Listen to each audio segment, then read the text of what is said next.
Hello and welcome to N-Scale Friday. I'm John, and today we have a model from Atlas to look at, so let's head over to the workbench.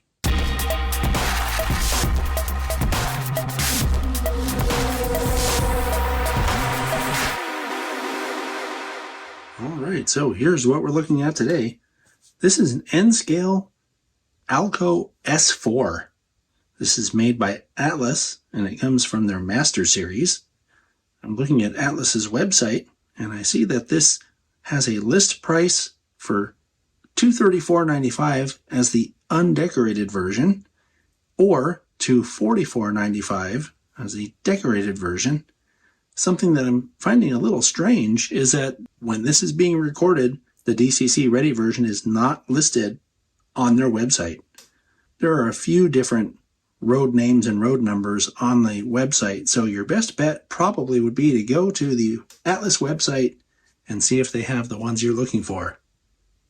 The model is packed with everything you'd expect to see, including warranty card information, DCC startup guide, and of course, exploded view drawings.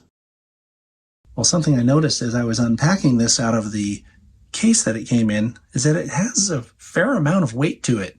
And the reason why is because the chassis and hood are both made out of die-cast metal, so it should have better pulling power than what you're used to getting out of an N-scale switcher. The paint and markings on this model are spectacular. The blue covers really well, and all of the printing, including the number here, the Santa Fe logo, or whatever you want to call that, and the number boards over here, it's all very legible. Something else I was noticing as I was opening this model is how good the handrails are. They're really straight, and something that looks especially good is how it's a yellow handrail with the blue stanchions. It's a really sharp look. This model has a lot of really good detail in the front as well, including uncoupling levers, and you can see over here that the railings are all separately applied pieces. The logo on the front of this model is exceptionally good as well. They've done a good job with the printing. And then from this angle, you can see it even has hose detail. Here's a look at the other side that affords us the chance to see just how good the paint and markings are. And then the rear of the model has separately applied grabs to either side of the door, as well as the same kind of detail we were looking at the front of the model, which includes the cut lever and air hose detail. This is really good detail for N-scale. The top of this model has a separately applied stack, and the molded detail around the grille looks really good. I can see if you weathered this right, it would give it some extra depth. And then, of course, there's a horn casting that's tucked under the front of the cab. Something else that's worth mentioning on this is that there are two cab variations, either riveted or welded, and it depends on the prototype. So they're actually going through some trouble to get prototype-specific detail right on this model as well.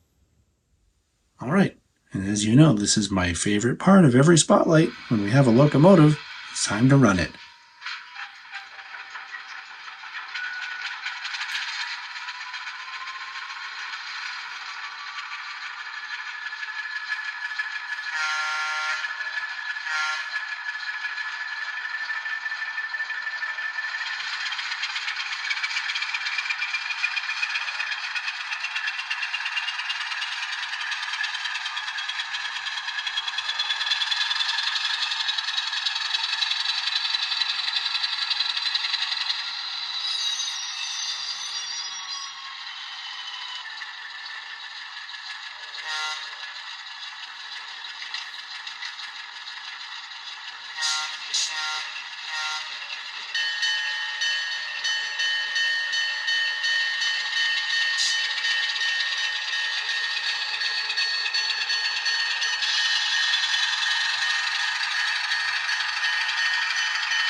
The lights are directional. They come on with the F0 key. This is a golden white LED. And so when we put it in reverse, the light on the rear of the locomotive comes on. This is also a golden white LED. They look really good in person. So this is another really good release from Atlas. And I think I mentioned during the spotlight here that the knock on these little lightweight N-scale switchers is that they can't usually pull a lot. And I really love the fact that Atlas has addressed that issue by using a die-cast body. I think that should help it pull better than the predecessors. And I think they've done a great job with the sound. It was very clear. And I just can't wait to see more models like this. They are really raising their bar.